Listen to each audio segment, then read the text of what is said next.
Hello everyone, welcome back to my YouTube channel.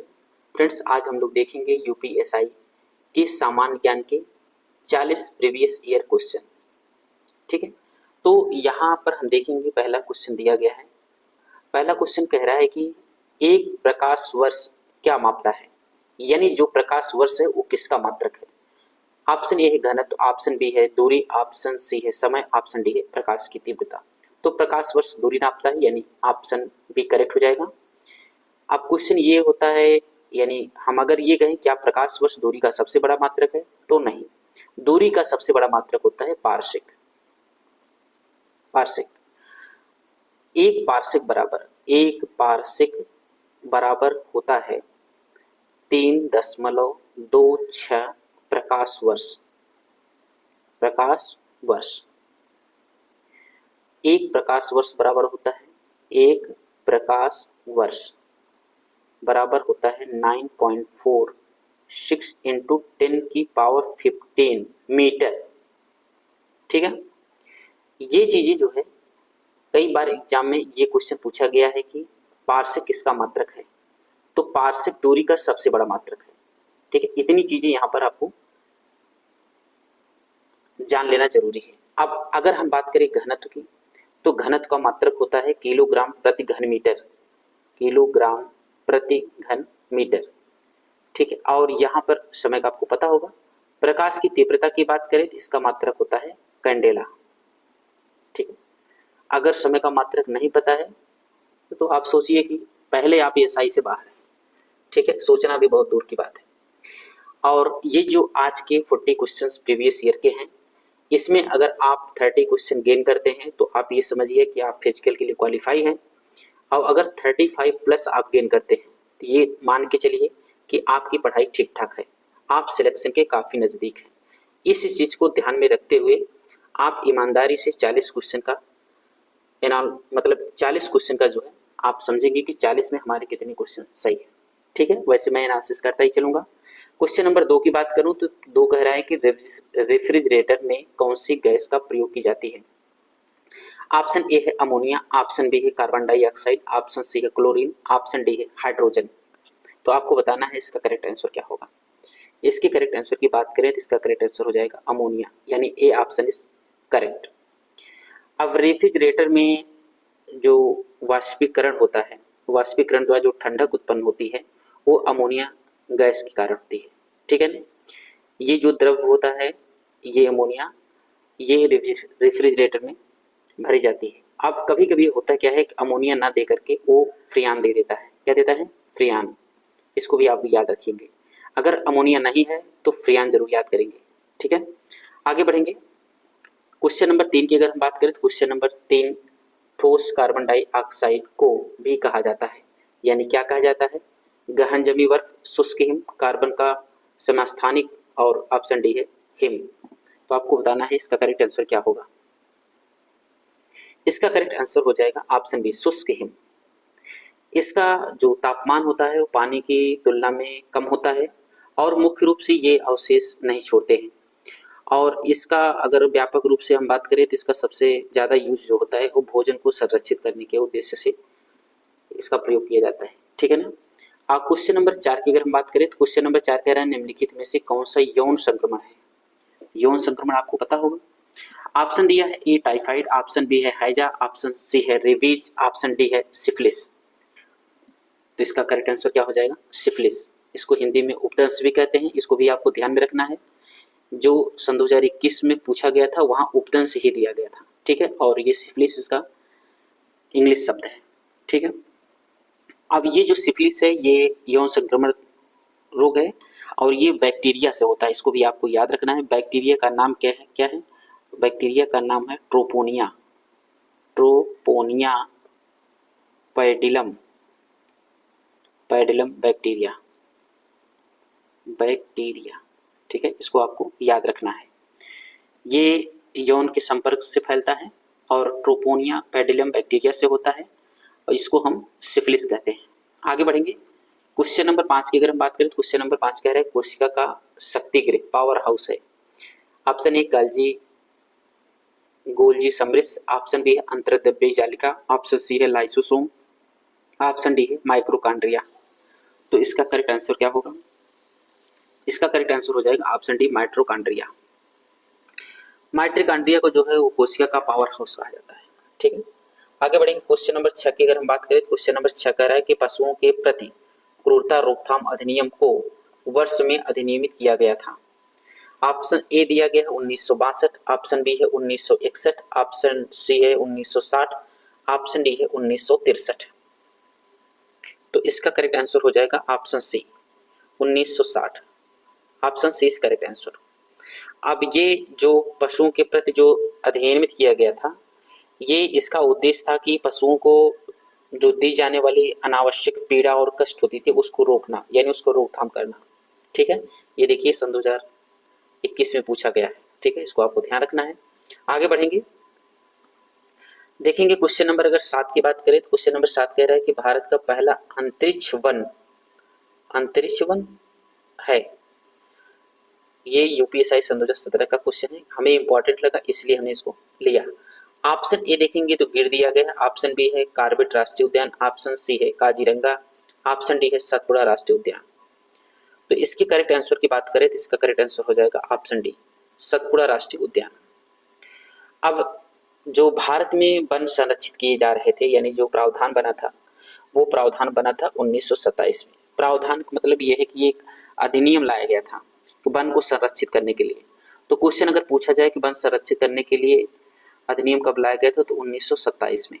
ठीक है, तो उस समय जो पहला आरक्षित किया गया था, यानी जो वन आरक्षित किया गया था वो था सतपुड़ा राष्ट्रीय उद्यान, इसलिए इसका करेक्ट आंसर हो जाएगा ऑप्शन डी। अब यहाँ अगर हम बात करें गिर का, तो गिर राष्ट्रीय उद्यान की स्थापना एशियाई शेरों को जो संरक्षण दिया गया है, यानी जो घट रहे थे उसको रोकथाम के लिए, यानी संरक्षण देने के लिए, यह 1965 में लाया गया था। 1965 में लाया गया था। और ये जो वन्य जीव अभयारण्य है, इसके रूप में जो इसे राष्ट्रीय उद्यान का दर्जा दिया गया था वो दिया गया था 1975 में। ठीक है, यानी स्थापना की बात करें तो 1965 में, और जो राष्ट्रीयकरण यानी राष्ट्रीय उद्यान का दर्जा दिया गया था वो 1975 में। और ये बात करेंगे कार्बेट राष्ट्रीय उद्यान की, काफी इंपॉर्टेंट है, कई बार पूछा गया है। ये भारत का पहला राष्ट्रीय उद्यान है। ठीक है, भारत का पहला राष्ट्रीय उद्यान है। ये कहाँ पर है? नैनीताल में। नैनीताल कहाँ पड़ता है? उत्तराखंड में, उत्तराखंड। ठीक है, इसकी स्थापना की अगर हम बात करें तो इसकी स्थापना हुई थी 1936 में। जब इस स्थापना इसकी हुई थी तब उस समय ये हाईली नेशनल पार्क के नाम से जाना जाता था। Highly national park. अगर मान लीजिए उस समय न दिया हो ऑप्शन में कार्बेट राष्ट्रीय उद्यान, तो हाईली नेशनल पार्क होगा, तो ऑप्शन यही हाईली वाला भी करेक्ट हो जाएगा। ठीक है, काजीरंगा की अगर हम बात करें, काजीरंगा, तो काजीरंगा राष्ट्रीय उद्यान कहाँ पड़ता है? असम में। ठीक है, और ये एक सींग वाले गैंडे के लिए प्रसिद्ध है। इसके लिए एक सींग वाले गैंडे के लिए प्रसिद्ध है, इसको भी ध्यान में रखना है। क्वेश्चन नंबर 8 की बात करें तो इस्लाम का पालन करने वाले लोगों द्वारा कितने आस्था के स्तंभ स्वीकार किए जाते हैं? तो इस्लाम धर्म में 5 आस्था के स्तंभ है, इसको आपको याद रखना है। और वो जो स्तंभ है उसको हम यहाँ लिखेंगे। ठीक है, जो पहला है उनका स्तंभ इस्लाम धर्म का वो है कलमा पढ़ना। क्या है? कलमा पढ़ना। और दूसरा जो है वो नमाज अदा करना। और तीसरा जो है वो रोजा रखना। और चौथा जो है वो ज़कात अदा करना। और पांचवा जो है हज करना। ठीक है, ये 5 स्तंभ है किसके? इस्लाम धर्म के। अगर इनके धर्म ग्रंथ की बात करें, धर्म ग्रंथ की बात करें तो कुरान शरीफ भी कहते हैं, कुरान शरीफ। ठीक है, और उपासना स्थल यानी जैसे हम लोग मंदिर की बात करते हैं तो इनका क्या है? मस्जिद। इसको भी ध्यान में रखना है। आगे बढ़ेंगे, क्वेश्चन नंबर अगर हम 9 की बात करें तो क्वेश्चन नंबर 9 का है नर्तकी यानी डांसिंग गर्ल की कांस्य प्रतिमा किस सिंधु घाटी स्थल से खोजी गई थी? ऑप्शन ए है लोथल, ऑप्शन बी है हड़प्पा, ऑप्शन सी है मोहनजोदड़ो, ऑप्शन डी है कालीबंगा। तो इसका करेक्ट आंसर हो जाएगा ऑप्शन सी मोहनजोदड़ो। अब इसके लिए देखिए जितने भी हमारे प्राचीनतम स्थल हैं, सिंधु घाटी स्थल हैं, वहाँ से जो अवशेष मिले हैं उसके लिए हम आप लोगों के लिए एक वीडियो प्रोवाइड करेंगे। यहाँ पर सिर्फ ऑप्शन जानेंगे यानी करेक्ट हो जाए, क्योंकि बहुत सारा यहाँ लिखा नहीं जा सकता। उसके लिए हम एक वीडियो बनाएंगे कि कौन से अवशेष किस स्थल से प्राप्त हुए। आगे बढ़ते हैं। क्वेश्चन नंबर 10 की बात करें तो हरिहर और बुक्का भाइयों ने किस वर्ष विजयनगर साम्राज्य की स्थापना की? किस वर्ष? ऑप्शन ए है 1336, ऑप्शन बी है 1346, ऑप्शन सी है 1356, ऑप्शन डी है 1367। तो इसका करेक्ट आंसर हो जाएगा 1336, यानी A option is correct answer. Harihar और बुक्का ने 1336 में विजयनगर नगर की स्थापना की। और राज्य का विस्तार कभी कभी ये भी पूछ लेता है कि जो विजयनगर साम्राज्य है उसका विस्तार कहाँ से कहाँ तक है, यानी नदियों के बीच है। तो उत्तर में जो नदी है वो कृष्णा नदी है, ठीक है, उत्तर में कृष्णा नदी, और दक्षिण में जो है वो कावेरी नदी, यानी कृष्णा और कावेरी, कृष्णा और कावेरी। तो जो विजयनगर साम्राज्य वो कृष्णा और कावेरी नदी के मध्य फैला हुआ है। अगर हम बात करें विजयनगर साम्राज्य का सबसे प्रसिद्ध राजा तो कृष्णदेव राय सबसे प्रतापी राजा कृष्णदेव राय थे। और इनकी जो सफलता थी, इन्होंने इतिहास में जितने भी युद्ध लड़े कृष्णदेव राय, उनको किसी भी युद्ध में असफलता नहीं मिली, यानी सभी में सफल रहे। इसलिए इन्हें विजयनगर साम्राज्य का सबसे प्रतापी राजा माना जाता है, कृष्णदेव राय को। आगे बढ़ेंगे। क्वेश्चन नंबर 11 की अगर हम बात करें तो क्वेश्चन नंबर 11 कह रहा है कि किस पुर्तगाली गवर्नर ने ब्लू वाटर नीति शुरू की थी?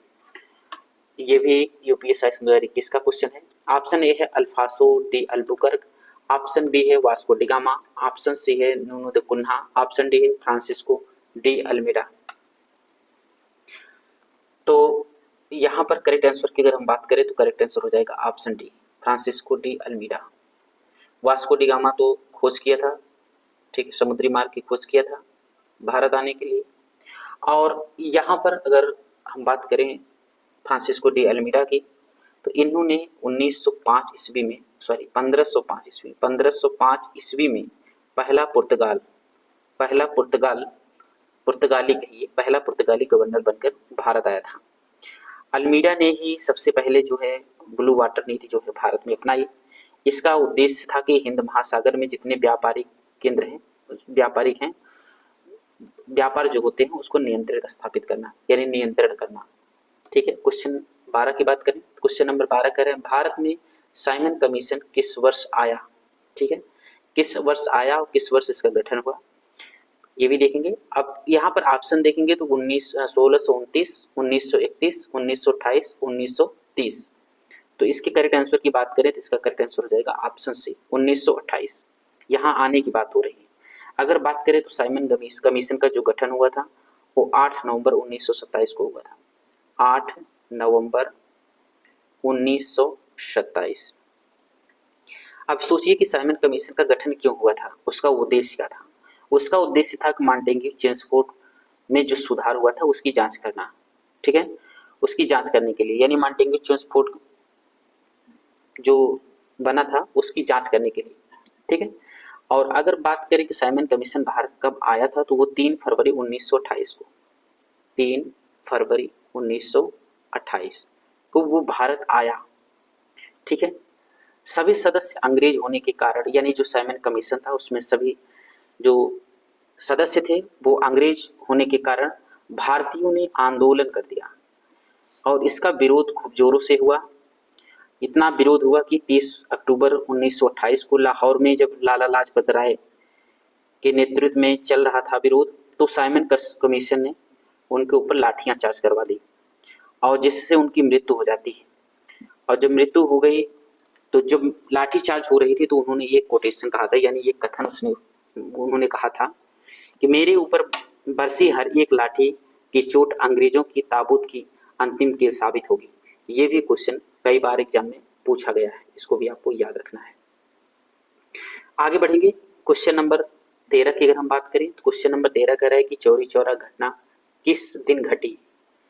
ऑप्शन ए है 5 फरवरी 1912, ऑप्शन बी है 4 फरवरी 1922, ऑप्शन सी है 5 फरवरी 1932, ऑप्शन डी है 5 फरवरी 1942।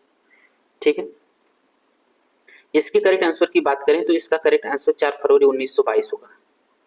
ठीक है, करेक्ट आंसर ये होगा। लेकिन आपको ऑप्शन बहुत ध्यान से पढ़ना है।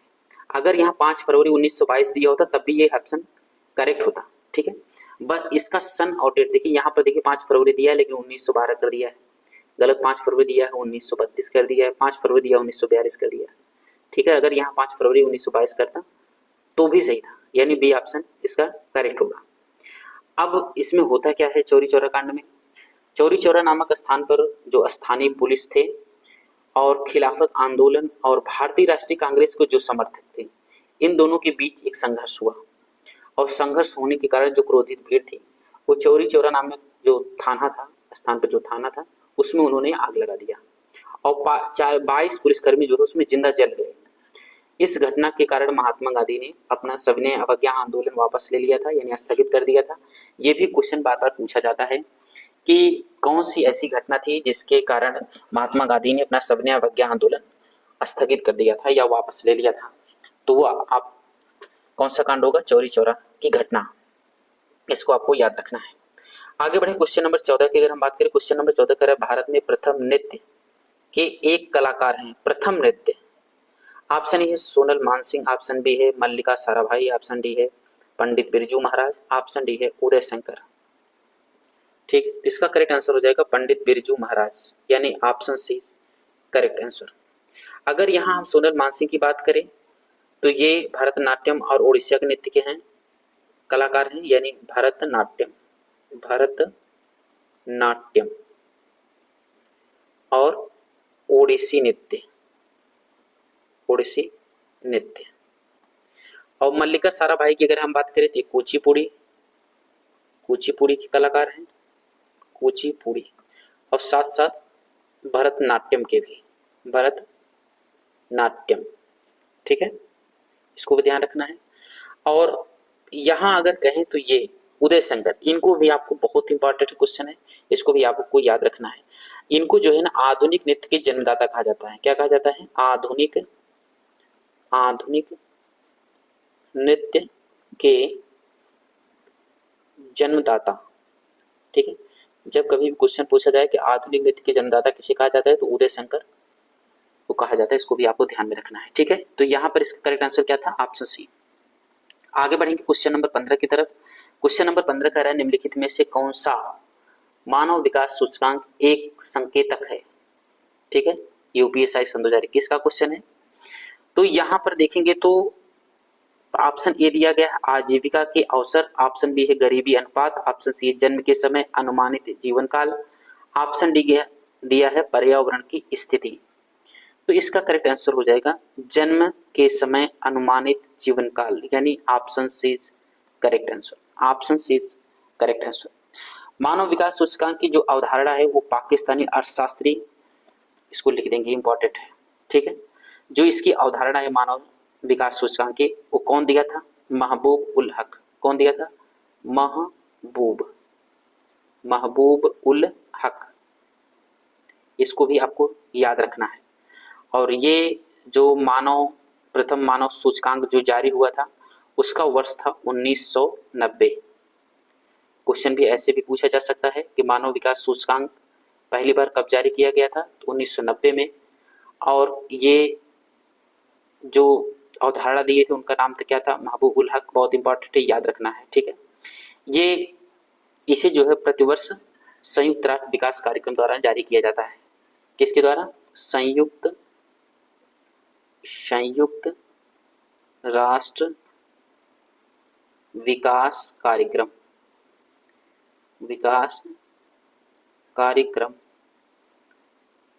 द्वारा जारी किया जाता है। इसको भी आपको याद रखना है। जितने पॉइंट लिख रहे हैं सारे के सारे पॉइंट बहुत इंपॉर्टेंट है। ठीक है, और यहाँ पर एक बात हम और करेंगे कि जो ये सूचकांक होता है ना, इसकी गणना के पैमाने क्या होते हैं। कभी कभी ये भी पूछ लेता है कि कितने पैमाने हैं। तो अगर हम कहें गणना के पैमाने, यानी जो मानव विकास सूचकांक की जो गणना की जाती है उसके पैमाने हैं। तो पहला पैमाना उसमें है जीवन प्रत्याशा, जीवन प्रत्याशा। और दूसरा पैमाना क्या है? स्कूली शिक्षा। क्या है? स्कूली शिक्षा, शिक्षा के अपेक्षित वर्ष, अपेक्षित वर्ष, अपेक्षित वर्ष, अपेक्षित वर्ष। और तीसरा क्या है? प्रति व्यक्ति, प्रति व्यक्ति सकल राष्ट्रीय आय, राष्ट्रीय आय। ठीक है, ये तीनों चीजें आपको याद रखना है। अब जो ये है मानव विकास सूचकांक, इसको हम यूएनडीपी भी कहते हैं। क्या कहते हैं? यूएनडीपी, इंग्लिश में यूएनडीपी भी दे देता है। अब इसके द्वारा जो मानव विकास सूचकांक है उसमें सन 2025 की अगर हम बात करें, सन 2025 में तो भारत का कौन सा स्थान है? वो है 130वां स्थान, 130वां। अगर यही 24 की हम बात करें तो 24 में कितना था? 134वां, यानी कुछ सुधार हुआ है। ठीक है, इसको भी आपको याद रखना है। यूएनडीपी की रिपोर्ट के अनुसार मानव विकास सूचकांक में भारत का स्थान कितना है? 130वां। और सन 2024 में कितना था? 134वां। ठीक है, काफी इंपॉर्टेंट क्वेश्चन था। आगे बढ़ेंगे। अब यहाँ पर बात करेंगे क्वेश्चन नंबर 16 की। क्वेश्चन नंबर 16 कह रहा है जीएटीएस का पूर्ण रूप क्या है? जीएटीएस का पूर्ण रूप क्या है? ऑप्शन ए दिया है gross announcement of trade in ships. Option B दिया गया है general increment on trade in services. Option C है general agreement on trade in ships. Option D है general announcement on trade in services. ये भी पूछा गया था सन 2021 में, यूपीएसआई का एग्जाम है। और ऑप्शन बात करेंगे तो इसका ऑप्शन डी करेक्ट हो जाएगा, यानी general agreement on trade in services, यानी B option is correct answer. अब जीए की बात करें तो इसकी स्थापना कब हुई थी? इसकी स्थापना हुई थी 1944 में। 1944 में क्या हुई थी और किस सम्मेलन में हुआ था? तो ब्रिटेन में एक सम्मेलन हुआ था जिसको बोलते हैं ब्रिटेन वुड्स, ब्रिटेन वुड्स सम्मेलन, ब्रिटेन वुड्स सम्मेलन, सम्मेलन से हुआ था, से हुआ था। ठीक है, अब 1 जनवरी 1995 को, कब? 1 जनवरी 1995 को इसका नाम बदलकर WTO कर दिया जाता है। यानी हम ये कहें कि अगर WTO की स्थापना कब हुई थी तो आप ये कह सकते हैं 1 जनवरी 1995 को इसकी स्थापना की जाती है।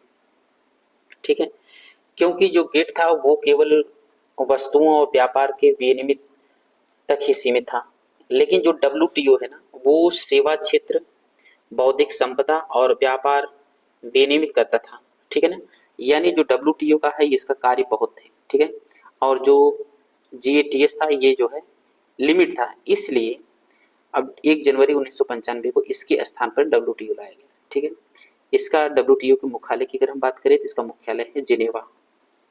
जिनेवा, जिनेवा पड़ता है कहाँ? स्विट्जरलैंड में, स्विट्जरलैंड। ठीक है, एक क्वेश्चन पूछा गया है। आगे बढ़ेंगे। एक वीडियो हम मुख्यालय पर भी बनाएंगे कि जितने भी अंतर्राष्ट्रीय राष्ट्रीय जितने संगठन हैं उसके मुख्यालय कहाँ है, उसकी स्थापना कब हुई और उसके वर्तमान अध्यक्ष कौन है। ठीक है, इस पर भी हम एक वीडियो आप लोग प्रोवाइड करेंगे। और अगर हमारी क्लास से, हमारी वीडियो से आपको कुछ फायदे हो रहे हो तो आप हमारे साथ जुड़े रहिएगा। संभव कोशिश होगी और जितने भी क्वेश्चन होंगे या जितने भी सिलेबस होंगे, सिलेबस के अकॉर्डिंग और क्वेश्चन आपको मिलेंगे। ठीक है ना, आगे बढ़ेंगे। क्वेश्चन नंबर अगर 17 की हम बात करें तो क्वेश्चन नंबर 17 कह रहा है कि भारतीय बैंक में OTP और KYC का पूर्ण रूप क्या है? ये सन 2018 में क्वेश्चन पूछा जा चुका है। ठीक है, तो क्वेश्चन नंबर 17 यहाँ ऑप्शन की बात करेंगे तो 1 time password, know your credential. Option B है 1 time payment, know your credential. Option C है 1 time process, know your customer. Option D है 1 time password, know your customer. तो इसका करेक्ट आंसर क्या हो जाएगा? इसका correct answer option D, 1 time password, 1 time password, 1 time password. और इसका मतलब होता है know your customer, know your customer. इसको याद रखिए, कभी एग्जाम में ये भी पूछा जा सकता है और ये भी पूछा जा सकता है, अलग से ही पूछा जा सकता है, ठीक है ना, इंपॉर्टेंट है, याद रखना है। यानी option D is correct. Question number 18 की बात करें तो नेशनल स्टॉक एक्सचेंज का मुख्यालय कहाँ है? Option A Chennai, option B Delhi, option C Mumbai, option D Bengaluru. UPSC सन 2018 का क्वेश्चन है। तो इसका मुख्यालय कहाँ है? मुंबई, यानी C option is correct answer. अब इसकी स्थापना की बात करें तो इसकी स्थापना कब हुई थी? 1992 में। यह विश्व का तीसरा सबसे बड़ा, ठीक है, तीसरा सबसे बड़ा स्टॉक एक्सचेंज है, ठीक है ना, इसको भी आपको याद रखना है। आगे बढ़े क्वेश्चन नंबर 19 की अगर हम बात करें, क्वेश्चन नंबर 19 कह रहा है कि जायद फसल के मौसम के दौरान होती है। तो ये भी क्वेश्चन देखेंगे तो सन 2021 का क्वेश्चन है। जायद फसल, ऑप्शन दिया गया शरद, ग्रीष्म, शीत और वर्षा। आपको बताना है इसका करेक्ट आंसर क्या होगा। तो जायद फसल कब होता है? ग्रीष्म में, यानी गर्मी के समय। और इसके अंतर्गत क्या क्या आते हैं, यानी हम अगर जायद फसल की बात करें तो इसकी जो बुआई होती है ना वो मार्च अप्रैल में होती है। कब होती है? मार्च अप्रैल में, ठीक है। और इसका उत्पादन जो होता है, यानी कब ये कंप्लीट हो जाता है, तो वो होता है मई जून, यानी मार्च अप्रैल में बोई जाती है और मई जून में फसल काट ली जाती है, ठीक है। जैसे हम अगर उदाहरण के तौर पर बताएं तो तरबूज, ककड़ी, तरबूज, ककड़ी, खीरा, मूंग आदि, ठीक, मूंग आदि, ठीक है। और जो रबी की फसल है वो भी आपको याद रख लेना है, और जो खरीफ की फसल है उसको भी आपको याद रख लेना है, ठीक है। क्वेश्चन नंबर 20 की अगर हम बात करें तो का अर्थ उत्पादकों और सेवाओं पर दूसरों के ट्रेडमार्क से अनाकृत उपयोग है, ठीक है। इसमें थोड़ा सा शायद क्वेश्चन मिसबिल्ड है, टाइपिस्ट महोदय कुछ गड़बड़ कर दी है, ठीक है। तो यूपीएससी सन 2021 का क्वेश्चन है। अब यहाँ पर उत्पादकों और सेवाओं पर दूसरों ट्रेडमार्क का अनाधिकृत उपयोग, यानी option A Chennai, option B है दिल्ली, ऑप्शन सी है मुंबई, ऑप्शन डी है बेंगलुरु। इसका क्या मतलब है? यानी ये क्वेश्चन इसको छोड़ देते हैं, ठीक है, दोस्तों इसके लिए क्षमा चाहेंगे, ये क्वेश्चन गलत है, ठीक है। इसका कुछ मतलब ही नहीं समझ में आ रहा है कि क्या कहना चाह रहा है, ठीक है ना। आगे बढ़ते हैं, क्वेश्चन नंबर 21 की बात करें तो क्वेश्चन नंबर 21 कह रहा है कि ग्वादर बंदरगाह स्थित है। Option A Pakistan, option B Bharat, option C है अफगानिस्तान, ऑप्शन डी है ईरान। तो ये जो ग्वादर बंदरगाह है ये है पाकिस्तान में, यानी ये ऑप्शन इस करेक्ट आंसर हो जाएगा। यूपीएससी सन 2021 का क्वेश्चन है। तो पहले हम देखेंगे कि पाकिस्तान में जो बंदरगाह है उसको, तो यहाँ पर जो है एक पहला है कराची बंदरगाह,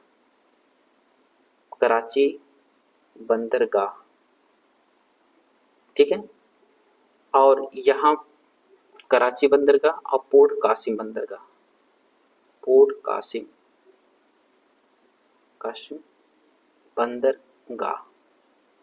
ठीक है। और ये ग्वादर, तीन इसको याद रखना है। भारत की बात करें तो भारत में बहुत सारे हैं इसको। अब अफगानिस्तान की अगर हम बात करें तो अफगानिस्तान में कोई बंदरगाह नहीं है, ठीक है। ये अपना ये है ग्वादर, यानी पाकिस्तान का जो ग्वादर बंदरगाह है वो अपना सारा काम अफगानिस्तान पाकिस्तान के ग्वादर बंदरगाह से करता है, ठीक है। अब यहाँ देखिए एक्सेप्शन था तभी क्वेश्चन पूछा गया है। किसी भी सब्जेक्ट में जो ज़्यादा एक्सेप्शन होना उसको आप लोग ज़्यादा तैयार किया करिए, ठीक है, ये बहुत इंपॉर्टेंट है। अगर ईरान की बात करें तो ईरान भी जो है ना, ईरान भी जो है ये पाकिस्तान का ग्वादर बंदरगाह यूज करता है, ठीक है। तो इसलिए ये बहुत इंपॉर्टेंट है, इसीलिए क्वेश्चन पूछा गया है, ठीक है ना, आप इसको समझिए। अब यहाँ पर चाहता तो वो भारत का भी पूछ सकता था, और भारत में कई हैं। जैसे अगर हम भारत को बांटें तो भारत में जो ये पूर्वी क्षेत्र है ना, पूर्वी क्षेत्र में भी बंदरगाह है और यहाँ पर पश्चिमी क्षेत्र में भी बंदरगाह है। इसको हमें बारी बारी से देखना पड़ेगा। अगर हम पूर्वी की यहाँ बात करें, अगर पूर्वी बंदरगाह की जितने पूर्वी क्षेत्र बंदरगाह हैं उसमें अगर हम कोलकाता से शुरू करेंगे तो कोलकाता पहला बंदरगाह हो जाएगा। कोलकाता कहाँ पड़ता है? पश्चिम बंगाल में। पारादीप की बात करें, पारादीप कहाँ पड़ता है? उड़ीसा में। अगर विशाखापट्टनम की बात करें, विशाखापट्टनम की बात करें तो आंध्र प्रदेश। आंध्र प्रदेश। कामराजर, कामराजर बंदरगाह की बात करें तो तमिलनाडु, तमिलनाडु। चेन्नई बंदरगाह की बात करें, चेन्नई बंदरगाह, चेन्नई बंदरगाह की बात करें तो तमिलनाडु, तमिलनाडु। तूतीकोरिन की अगर हम बात करें, तूतीकोरिन, तूतीकोरिन की अगर हम बात करें तमिलनाडु। पोर्ट ब्लेयर की अगर हम बात करें, पोर्ट ब्लेयर ये भी पूर्वी में पड़ेगा, पोर्ट ब्लेयर, फिर देखते हैं पोर्ट ब्लेयर, पोर्ट ब्लेयर बंदरगाह अंडमान, अंडमान और निकोबार, निकोबार द्वीप समूह। देखिए ये सिर्फ पूर्वी के थे। अगर हम पश्चिमी की बात करें तो पश्चिमी में देखेंगे जैसे कांडला, कांडला का नाम है दीनदयाल, दीनदयाल बंदरगाह, ये कहाँ पड़ता है, गुजरात में। और बात करें मुंबई, मुंबई बंदरगाह तो महाराष्ट्र में, ठीक है, महाराष्ट्र में। जवाहर, जवाहर, जवाहर लाल नेहरू, जवाहरलाल नेहरू बंदरगाह जिसे न्हावा शेवा कहा जाता है, न्हावा शेवा, ये कहाँ है, महाराष्ट्र में, ठीक है। और मोर मुगाओ, मोर मुगाओ, मोर मुगाओ बंदरगाह कहाँ है, गोवा में। न्यू मंगलोर कहाँ है, न्यू मंगलोर, मंगलोर बंदरगाह कहाँ है, बंदरगाह कर्नाटक में है, कर्नाटक, कर्नाटक में है। कोचीन की बात करें, कोचीन केरल में, ठीक है। ये रहे पूर्वी और पश्चिमी भारत के प्रमुख बंदरगाह, ठीक है ना, इसको भी आपको ध्यान में रखना है। आगे बढ़ेंगे, क्वेश्चन नंबर अगर 22 की बात करें तो कौन सा दर्रा सिक्किम को चीन के तिब्बत स्वायत्त क्षेत्र में जोड़ता है, ठीक है। तो ऑप्शन ए देखेंगे तो यहां पर दिया गया है नाथुला, ऑप्शन बी है अगहिल दर्रा, ऑप्शन सी है चांगला दर्रा, ऑप्शन डी है जोजिला दर्रा। तो इसके करेक्ट आंसर की अगर हम बात करें तो इसमें करेक्ट आंसर हो जाएगा ऑप्शन ए नाथुला दर्रा। अब जो ये अंगहिल दर्रा है, अंगहिल दर्रा ये लद्दाख को चीन की झिंगजियांग से जोड़ता है। किसको जोड़ता है, लद्दाख, लद्दाख को चीन के झिंजियान, झिंजियान प्रांत से जोड़ता है, ठीक है ना। और अगर ये जोजिला दर्रा की बात करें तो ये श्रीनगर को लेह से जोड़ता है, श्रीनगर को लेह से जोड़ता है, ठीक है। और चांगला की बात करें अगर चांगला, चांगला को लेह को पैंगोल झील से जोड़ता है, किससे, लेह को पैंगोल झील, पैंगोल झील से जोड़ता है, ठीक है ना। आगे बढ़ेंगे, क्वेश्चन नंबर 23 की अगर हम बात करें, क्वेश्चन नंबर 23 कह रहा है कि भारत का पहला नगर निगम कब स्थापित किया गया। काफी इंपॉर्टेंट क्वेश्चन है, ये क्वेश्चन रिपीट हो सकता है क्योंकि ये पहला है, ठीक है ना। तो ऑप्शन देखेंगे तो पहला ऑप्शन है ए वाला 1688, ऑप्शन बी है 1998, ऑप्शन सी है 1988, ऑप्शन डी है 1788। तो इसका करेक्ट आंसर हो जाएगा 1688, यानी A option is correct answer. इसकी स्थापना की अगर हम बात करें तो इसकी स्थापना हुई थी 19 सितंबर 1688 को। भारत का पहला, ठीक है, भारत का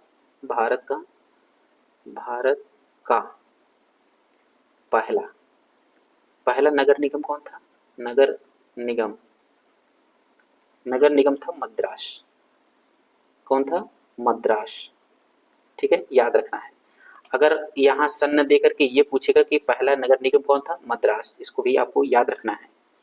क्वेश्चन नंबर 24 की बात करें, भारतीय प्रौद्योगिकी संस्थान कानपुर की स्थापना किस वर्ष की गई थी? उत्तर प्रदेश से संबंधित काफी इंपॉर्टेंट क्वेश्चन है, देखिए यूपीएससी सन 2021 में पूछा गया है। अगर यहाँ ऑप्शन की बात करें तो 1959, 1969 और 1957, 1947, तो इसका करेक्ट आंसर हो जाएगा 1959, यानी ऑप्शन ए इसका करेक्ट आंसर होगा। अब देखिए जो इसका उद्देश्य हुआ था, यानी जो उद्देश्य था किसका, भारतीय प्रौद्योगिकी संस्थान कानपुर का, इसका उद्देश्य होता है सार्थक शिक्षा प्रदान करना। ठीक है, हम यहाँ लिख सकते हैं, इसको याद रखना है आपको, सार्थक शिक्षा प्रदान करना। और दूसरा उद्देश्य ये लिख सकते हैं हम, उच्चतम स्तर का मूल शोध करना। जितने भी पॉइंट लिख रहे हैं इसको आपको याद रखना है। ठीक है, तीसरा क्या था, तकनीकी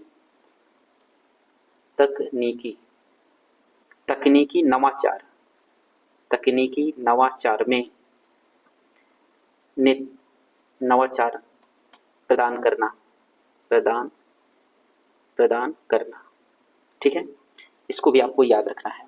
अगर हम बात करें तो यूपी में जो 2 भारतीय प्रौद्योगिकी संस्थान है उसको भी आपको याद रखना है।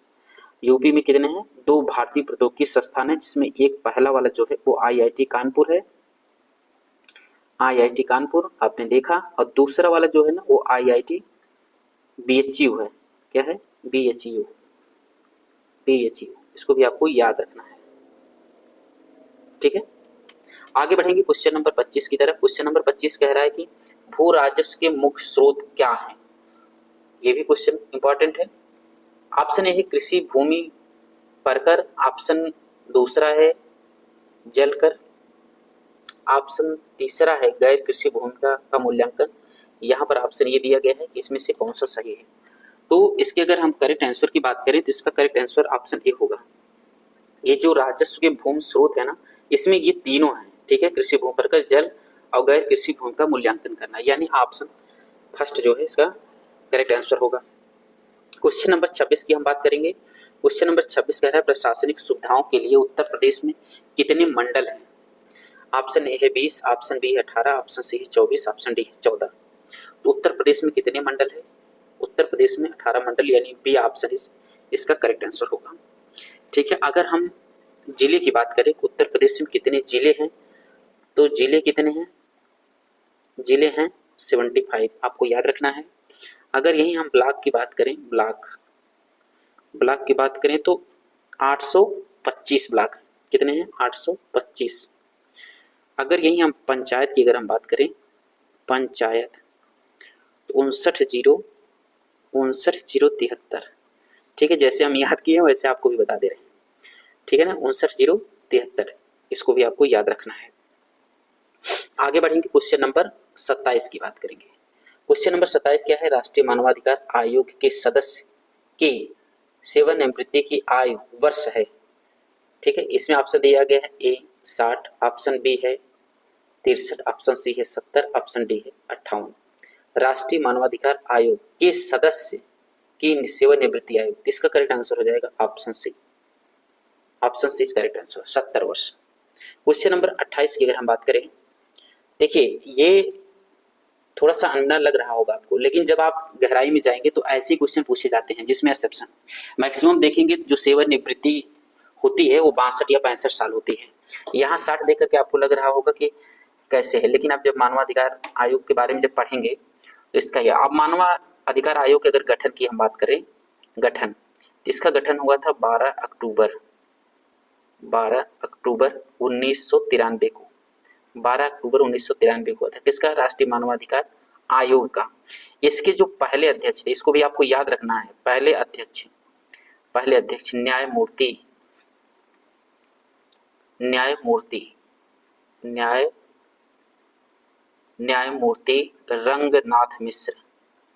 रंगनाथ मिश्र। ठीक है, और इसके अध्यक्ष और सदस्यों का जो कार्यकाल होता है वो 3 वर्ष का होता है, 3 वर्ष या 70 वर्ष, 70 वर्ष जो पहले हो जाए, यानी 3 साल के लिए नियुक्ति होती है। अगर 3 साल के अंदर उनका 70 वर्ष पूरा हो जाता है तो वो रिटायर माने जाएंगे। ठीक है ना।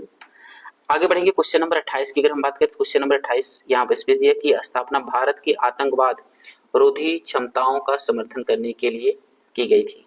बहुत इंपॉर्टेंट क्वेश्चन है। ठीक है, सारी चीजें तो यहाँ नहीं बता पाएंगे, लेकिन इसको आप ऐसे क्वेश्चन जो है ना बहुत पूछे जाते हैं। ठीक है, खास करके यूपीएसआई और यूपीपी जैसे क्वेश्चन मतलब पेपर्स में ऐसे क्वेश्चन बहुत पूछे जाते हैं, इसको भी आपको याद रखना। देखिए, जब 26/11 की घटना जब मुंबई में होती है तो इस घटना को देखकर हमारे भारत सरकार ने जो ये निर्णय लिया था कि जो अब ऐसी अनहोनी होनी होगी तो उसको हम कैसे रोकथाम करेंगे, कैसे रोकेंगे उसको। तो इसके लिए जो योजना लाई गई थी ना, वो लाई गई थी राष्ट्रीय खुफिया ग्रिड, यानी बी ऑप्शन इसका करेक्ट आंसर हो जाएगा। B option is correct answer. ठीक है, इसके बारे में जब हम आपको स्ट्रेटेजी की पढ़ाएंगे तो उसमें हम पूरी तरह से एक्सप्लेन करेंगे। ठीक है ना। अब यहाँ एक्सप्लेन पूरा नहीं हो पाएगा, आगे बढ़ेंगे। क्वेश्चन नंबर 29 की अगर हम बात करें तो क्वेश्चन नंबर 29 कह रहा है कि राइटर किसकी समाचार एजेंसी है। राइटर यूके, ऑप्शन बी है यूएसए, ऑप्शन सी है रूस, ऑप्शन डी है जर्मनी। तो इसकी करेक्ट आंसर की बात करें तो इसका करेक्ट आंसर हो जाएगा यूके, यानी जो यूनाइटेड किंगडम है उसके समाचार एजेंसी को राइटर कहा जाता है। और जो यूएसए है ना उसको कहते हैं यूनाइटेड प्रेस। क्या? United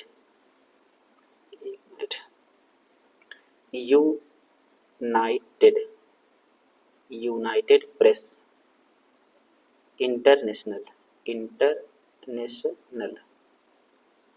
United press international.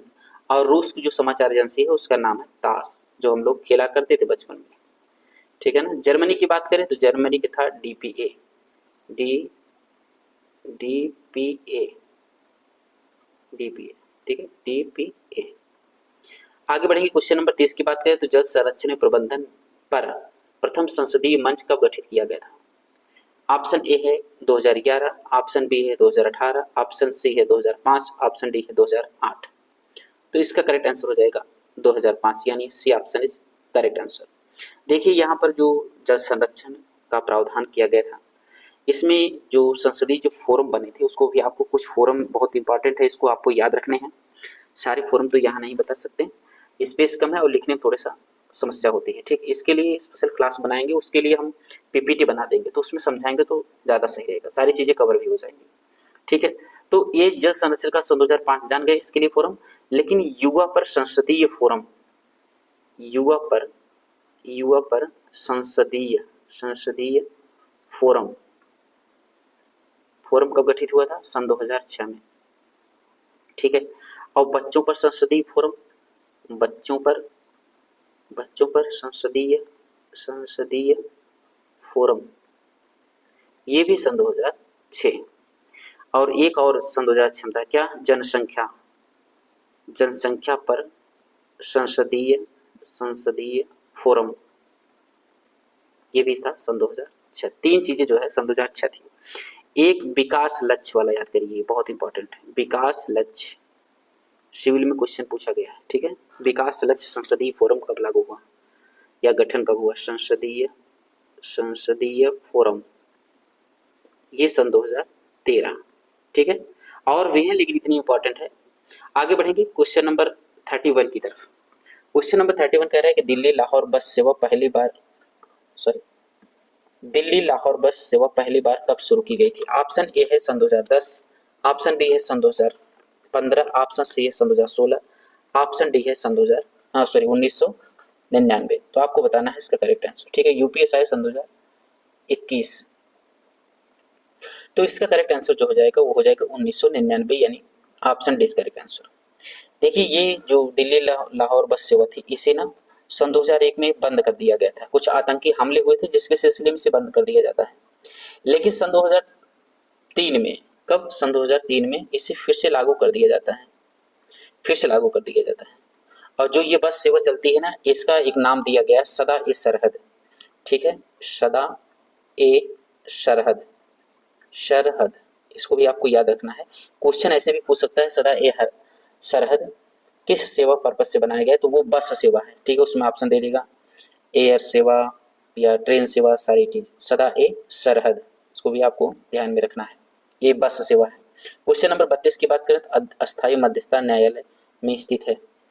अब यहाँ पर मध्यस्थता न्यायालय, ऑप्शन ए है वाशिंगटन डीसी, ऑप्शन बी है जिनेवा, ऑप्शन सी है पेरिस, ऑप्शन डी है हेग। इसका करेक्ट आंसर हो जाएगा हेग, यानी D option is correct answer. जो न्यायालय है वो कहाँ पर है? हेग में। इसकी स्थापना की अगर हम बात करें, स्थापना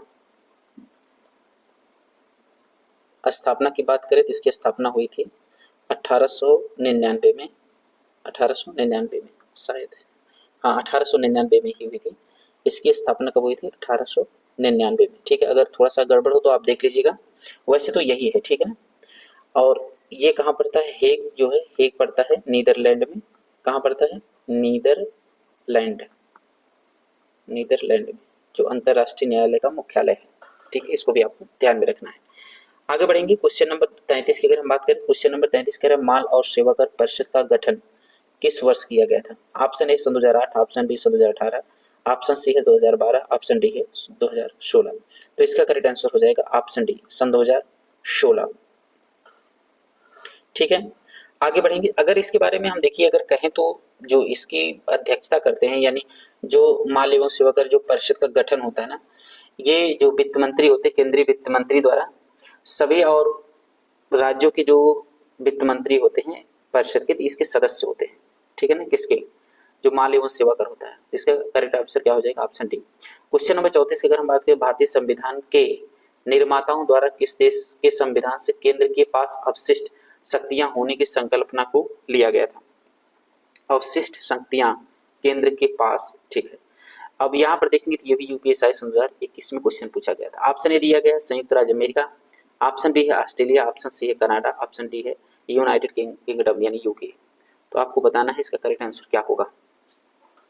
34 की अगर करेक्ट आंसर की हम बात करें तो इसका करेक्ट आंसर हो जाएगा ऑप्शन सी, कनाडा। ठीक है, अब इसके लिए भी देखिए कुछ इंपॉर्टेंट चीजें हैं, इसको भी बताना पड़ेगा, लेकिन इसके लिए अलग से भी वीडियो लाना पड़ेगा। ठीक है, अब देखिए ये जो मौलिक अधिकार हैं, यानी जो मौलिक अधिकार होते हैं और संविधान की सर्वोच्चता होती है, वो अमेरिका से लिया जाता है। और प्रस्तावना और समवर्ती सूची का जो प्रावधान होता है वो ऑस्ट्रेलिया से होता है। और अगर हम ब्रिटेन की बात करें यानी यूनाइटेड किंगडम की बात करें, तो यहाँ जो संसदीय स्वरूप होते हैं या एकल नागरिकता हो गई, विधि का शासन नियम हो गया, बहुत सारे ऐसी चीजें हैं जो अन्य देशों से ली गई है। इसके बारे में हम एक पूरा प्रॉपर क्लास बनाएंगे। ठीक है ना, कि जो भी हमारे संविधान के निर्माण में जो अधिकार या जो भी नियम लिए गए हैं उसके लिए। ठीक है, आगे बढ़ते हैं। क्वेश्चन नंबर 35 की अगर हम बात करें तो हमारी प्रस्तावना में स्वतंत्रता, समानता और बद्धता के आदर्शों को कहाँ से लिया गया? बहुत इंपॉर्टेंट क्वेश्चन है। ऑप्शन ए फ्रांसीसी क्रांति, ऑप्शन बी है अमेरिकी क्रांति, ऑप्शन सी है रूसी क्रांति, ऑप्शन डी है गौरवशाली क्रांति। ठीक है, ये रेलवे में क्वेश्चन पूछा गया है। ठीक है, अब आपको बताना है इसका करेक्ट आंसर। इसके करेक्ट आंसर की बात करें तो इसका करेक्ट आंसर हो जाएगा फ्रांसीसी क्रांति। फ्रांसीसी क्रांति। देखिए जो ये हमारे संविधान में जो प्रस्तावना में स्वतंत्रता, समानता और बंधुता शब्द जो हैं, वो एक आदर्श वाक्य था कब का? जब फ्रांस में जो फ्रांसीसी क्रांति हुई थी उस समय। तो यही शब्द जो है हमारे संविधान में काफी इंपॉर्टेंट है, तो लिया गया था। तो फ्रांस की क्रांति अगर पूछे तो फ्रांस की क्रांति कब हुई थी? तो हुई थी 1789 में। इसको भी आपको याद रखना है, 1789 ईस्वी में। और लुई 14वें के समय में हुई थी। किसके शासनकाल में? लुई 14वें नहीं, सॉरी 16वें लुई 16वें के शासनकाल में हुआ था। ठीक है, इसको भी आपको याद रखना है कि सॉरी यहाँ लिखना था, हम यहाँ लिख दिए। ठीक है, आपको याद रखना है कि ये जो क्रांति हुई थी यानी फ्रांसीसी क्रांति हुई थी वो 1789 ईस्वी में हुई थी और लुई 16वें के शासनकाल में हुई थी। ठीक है, क्वेश्चन नंबर 36 की बात करेंगे। 33 भारतीय संविधान के किस भाग को भारत का मैग्ना कार्टा कहा जाता है? भाग को। ठीक है, तो भाग आपको याद होगा। ऑप्शन ए देखेंगे तो भाग 5, ऑप्शन बी है भाग 3, ऑप्शन सी है भाग 1, ऑप्शन डी है भाग 9। तो ये जो मैग्ना कार्टा कहा जाता है संविधान के किस भाग को? तो भाग 3 को कहा जाता है। किसको? भाग 3 को। भाग 3 में क्या है? मौलिक अधिकार। और मौलिक अधिकार जो आर्टिकल होते हैं, मौलिक अधिकार के आर्टिकल, तो वो 12 से 35 तक है। कहाँ से? 12 से 35 तक आर्टिकल में फंडामेंटल राइट दिए गए हैं और जो है हमारे भाग 3 में है। ठीक है ना। अब यहाँ हमको देख लेना चाहिए कि जो भाग हैं जो 22 भाग हैं उसमें जो इम्पोर्टेंट है उसको तो हमें देख ही लेना चाहिए, ठीक है ना। ये देख लेते हैं, जो 22 भाग हैं, 22 पूरे नहीं याद करने हैं, जो इम्पोर्टेंट है उसी को याद करना है, ठीक है ना। अब यहाँ पर हम अगर भाग एक की बात करें तो भाग एक में क्या है, संघ, संघ एवं उसका, उसका राज्य क्षेत्र, राज्य क्षेत्र, ये आर्टिकल यानी अनुच्छेद 1 से 4 तक है, ठीक है। भाग 2 की अगर हम बात करें तो इसमें है नागरिकता, भाग 2 में क्या है, नागरिकता, ये आर्टिकल 5 से 11 तक है। भाग 3 की बात तो कर ही लिए, मौलिक अधिकार, ये कितने में है, मौलिक अधिकार 12 से 35, तो इसको यहाँ से हटा देते हैं। अब भाग 4 की अगर हम बात करें, भाग 4 में क्या है, भाग 4 में है नीति निर्देशक तत्व, क्या है, नीति निर्देशक, नीति निर्देशक तत्व, ठीक है। नीति निर्देशक तत्व कहाँ से कहाँ तक है, यानी आर्टिकल नंबर 36 से 51 तक है। और 4 का में क्या है, मौलिक कर्तव्य, मौलिक कर्तव्य, देखिए मौलिक अधिकार अलग चीज है और मौलिक कर्तव्य अलग चीज है, ठीक है ना। मौलिक कर्तव्य कितना है, आर्टिकल 51 का, ठीक है। और भाग 5 की अगर हम बात करें तो इसमें संघ है, और 6 की बात करें तो इसमें राज्य दिया गया है। 7 नहीं इंपॉर्टेंट है, 8 देख लेते हैं, 8 इंपॉर्टेंट है। 8 में क्या है, संघ राज्य क्षेत्र, संघ राज्य क्षेत्र, ठीक है। आगे देखेंगे, 8 तक हो गया। अब यहाँ पर अगर हम 9 की बात करें तो भाग 9 की अगर हम बात करें तो भाग 9 भी इंपॉर्टेंट नहीं, इसको भी छोड़िए, ठीक है। आप सीधे सीधे चलेंगे 10 छोड़ के 11 पर। भाग 11 में क्या है, संघ, संघ एवं राज्यों, राज्यों के बीच संबंध, क्या है, बीच संबंध, ये आर्टिकल 254 से 263 तक, ठीक है ना। और अगर हम बात करें यहाँ पर 12 भी इंपॉर्टेंट है, 13 में 14 की बात करें, यानी भाग 14 की अगर हम बात करें तो इसमें संघ, संघ एवं राज्यों, संघ एवं राज्यों के अधीन सेवाएं, के अधीन सेवाएं, सेवाएं, ठीक है। संघ का मतलब आईएएस और राज्य का मतलब पीसीएस, जो आईएएस और पीसीएस की जो सेवाएं हैं वो हैं। और इसके आर्टिकल की अगर हम बात करें तो 308 से लगा करके 323 तक, ठीक है ना, ये आर्टिकल हैं संघ और राज्य की बात करें भाग। और भाग 15 की अगर हम बात करें, भाग 15 में क्या है, निर्वाचन। अब देखिए ये इंपॉर्टेंट है, निर्वाचन है वो 324 से आर्टिकल 329 तक, ये भी इंपॉर्टेंट है।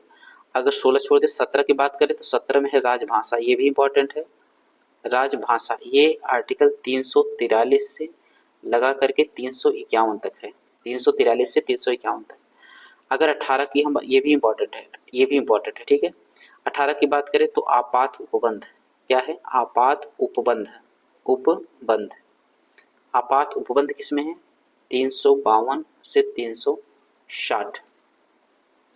अगर हम 19 छोड़ दे 20 को देख लें तो 20 में क्या है, संविधान संशोधन, संविधान संशोधन, संविधान संशोधन, आर्टिकल 368 यानी 368, 368, ठीक है। इतने भाग जो है वो इम्पोर्टेंट है, इतने तो आपको याद होने ही चाहिए, ठीक है। ये और ये और ये सब कई बार पूछे गए हैं, ठीक है।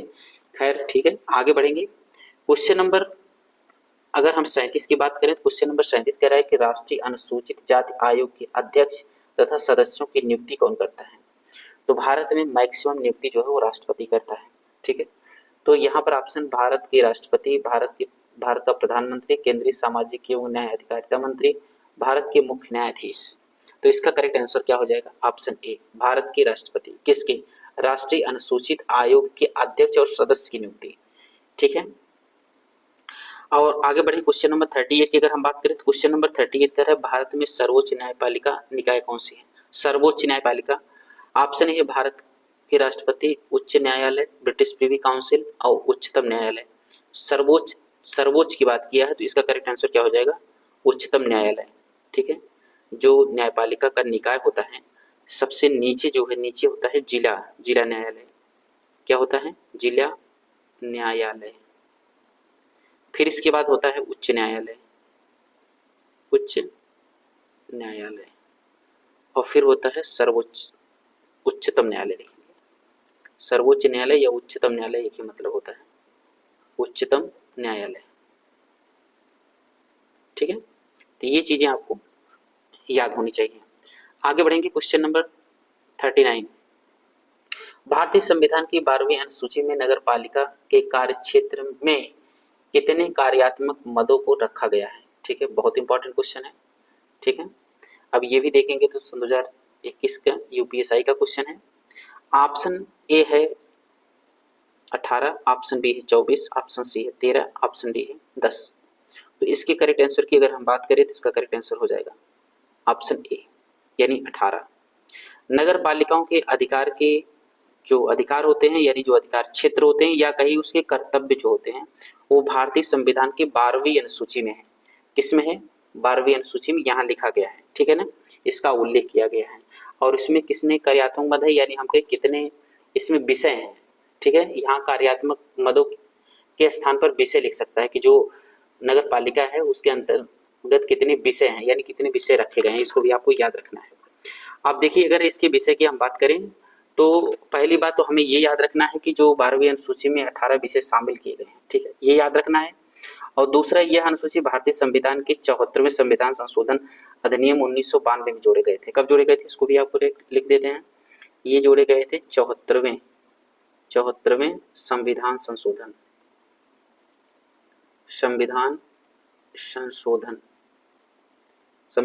कब हुआ था? ये हुआ था 1992 में।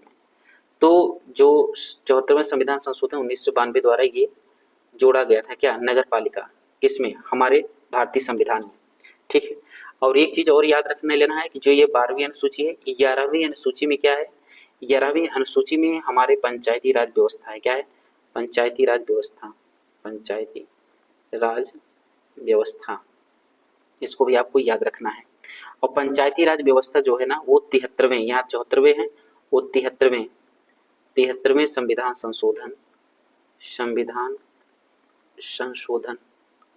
संशोधन 1992। ठीक है, ये भी 1992 में ही हुआ था, तो इसके अंतर्गत जोड़ा गया था। ठीक है, ये चीजें इंपॉर्टेंट है। ठीक है, आगे बढ़ेंगे।